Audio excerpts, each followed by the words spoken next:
Hi guys, welcome back to my channel, and this is Mantova Day 2 Part 1.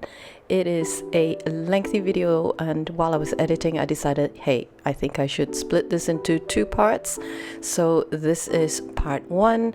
Guys, if you want to skip the chatty bits and go straight to the places of interest, I will be placing time codes within the description box and in the video as well. So please enjoy!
Ciao, good morning everybody. We are going to the Te Palace today and checking it out. It's one of the highlights here at Mantova. So yeah, and it's a nice crisp morning.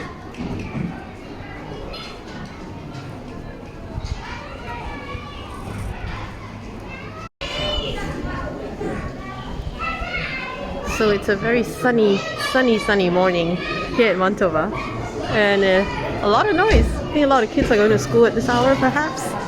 Super nice day out. Sun is out, the sky is like super blue. Really excited because I'm going to be visiting some really exciting places. So yep, here we go.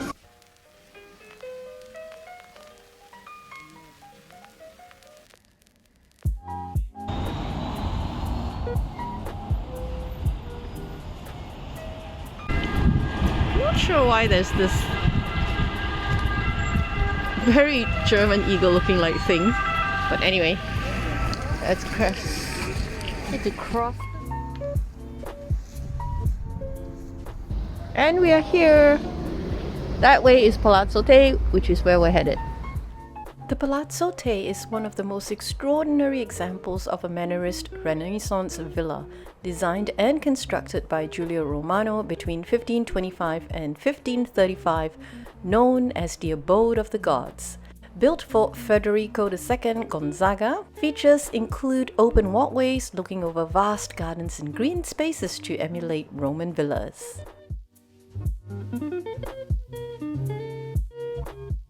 Here are all the rooms listed on this little map, and I'm not even sure if I've covered everything, but I think I did. So let's get started. Loggia of the Muses. The lunette on the west wall depicts Apollo surrounded by objects evoking poetry and theatre, and the winged horse Pegasus on Mount Helicon. From the god's syrinx or panpipe flows the water of the Hippocrene spring, cherished by the Muses. Under the lunette, a Gonzaga coat of arms flanked by Amorini, or Cupids. The lunette on this wall celebrates the Latin poetry through its major personality, Virgil, born in Mantova, whose laureled head emerges from the bowl of a water fountain.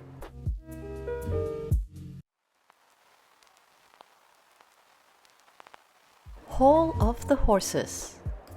Created to receive the guests and host the most important ceremonies, the room was created between 1526 and 1528 and owes its name to the portraits of the superb life-size noble horses painted on the lower part of the frescoed portion of the walls. 2 of the 6 horses still have their names written below. Morel Favorito, literally favorite dark-haired, the grey horse on the south wall, and Dario, the fair horse on the north wall.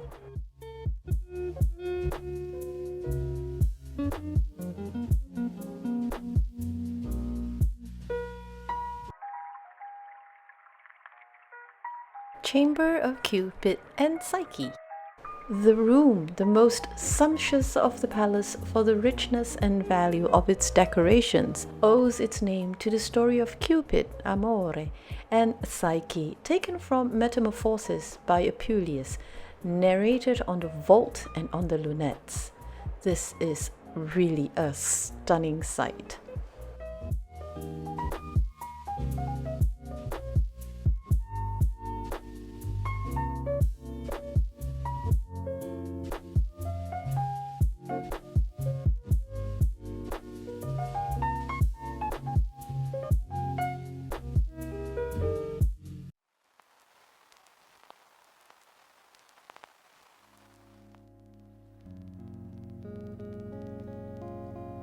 Chamber of the Winds.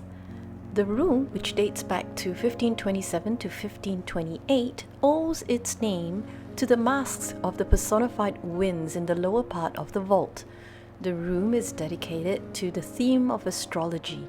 The motive of the influence the stars have on man's destiny is reflected in the inscription quoting the Latin poet Juvenal on the door of the south wall. Distat enim quae studera te excipiunt. It depends, in fact, which stars welcome you when you were born. Pardon my pronunciation, guys.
Chamber of the Eagles was used as a bedroom by Federico, owes its name to the 4 large black eagles with spread wings in the corners of the room. The sumptuous decoration of the vault dated between 1527 and 1528 alternates stuccos and paintings. The top of the ceiling is dominated by a central octagon in which the fall of Phaeton is painted.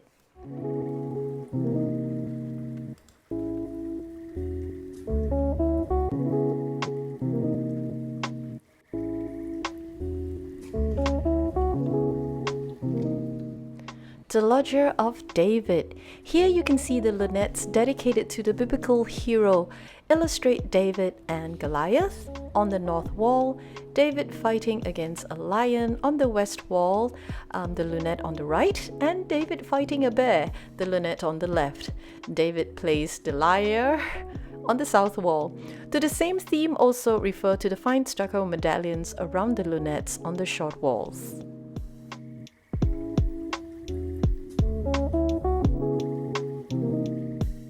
Chamber of the Stuccos, created with high skill by Francesco Primaticcio and Giovan Battista Mantovano, probably between 1529 and 1531, this room is entirely decorated with the elegant stucco reliefs. Here we have the chamber of the emperors, whose decorations may be dated back to the years 1530 to 1531, is so called because of the images of rulers and commanders painted on the ceiling, extolled as virtuous examples taken from ancient history.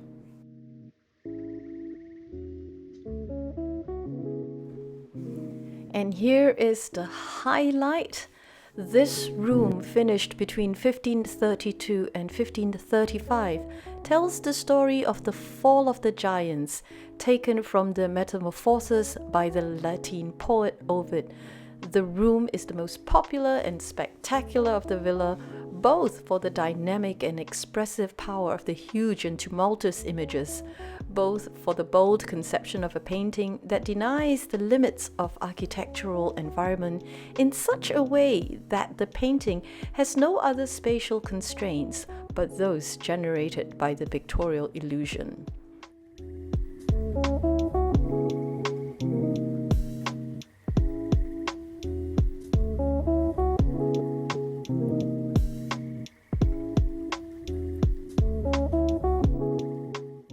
This small room separates the monumental wing of the palazzo from the private, less richly decorated rooms.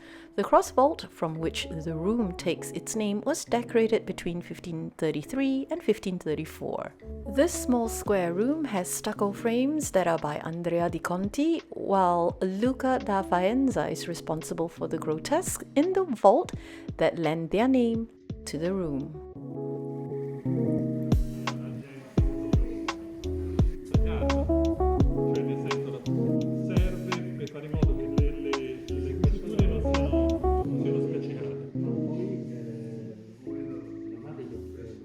This room owes its name to the main topic of the frieze, the devices, heraldic emblems of the Gonzaga family.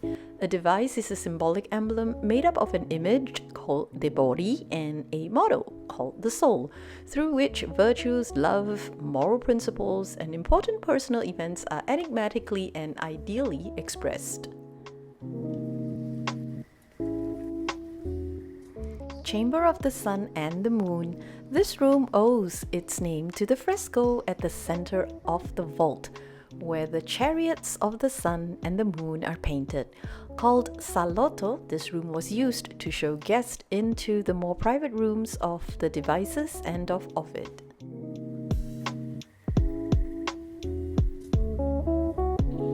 Okay, so that was the Te Palace, which was really, really lovely, really enjoyable. So glad that I got the chance to see everything in here.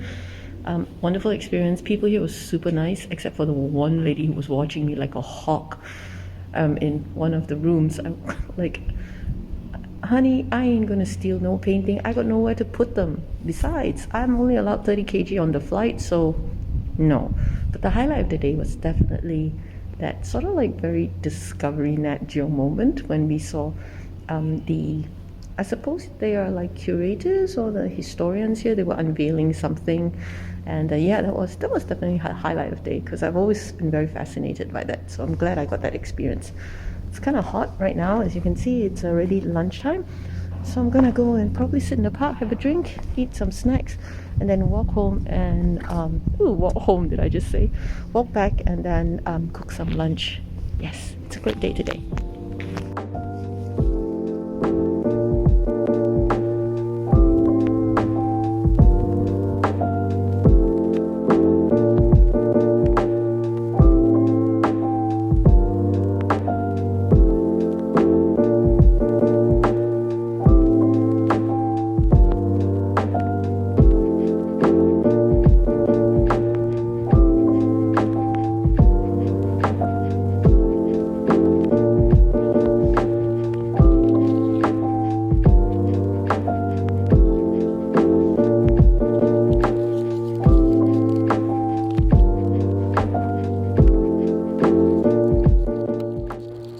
Thank you so much for watching, guys. Please remember to like and subscribe, and do drop us a comment. I'm happy to hear from you guys.